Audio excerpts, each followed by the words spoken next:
Në bibliotekën Thjemimit Ko në Korçë, gjithnjë e më shumë lexues të moshave dhe profesioneve të ndryshme, po i rikthehen leximit në ambiente të qeta dhe mikpritëse. Çdo ditë salla e leximit mbushet me studentë, të rinj e të moshuar që kërkojnë në faqe librash, frymëzim, njohuri apo thjesht kënaqësinë e fjalës së shkruar. Libri i fundit që unë jam duke lexuar është Snetet e bardha nga Fjodor Dostojevski, i cili gjithashtu është edhe një nga autorët e mi të preferuar, duke qenë se unë jam kryesisht një adhuruese e letërsisë ruse, por gjithashtu edhe asaj franceze. Disa prej librave të mi të preferuar janë të Elena Ferrantes.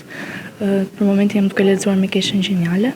Është një libër shumë unik që flet për miqësinë dhe për gjitha gjërat në përgjithësi. Po mendoj që në ditët e sotme kanë nisur dhe autorët e rinj marrin famë.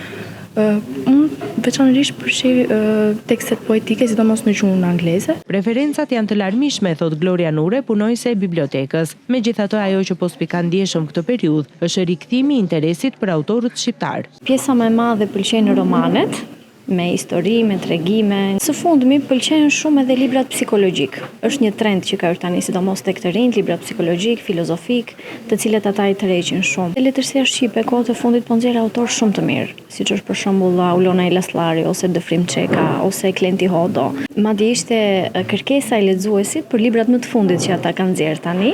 Dhe ne me shumë dëshirë i bëm pjesë të fondit tonë. Për gjatë javëve të fundit, në bibliotekë janë zhvilluar dhe takime letrare dhe lexime publike, ku janë prezantuar libra të rinj të autorëve shqiptar, duke krijuar një atmosferë të gjallë komunikimi mes lexuesve dhe krijuesve.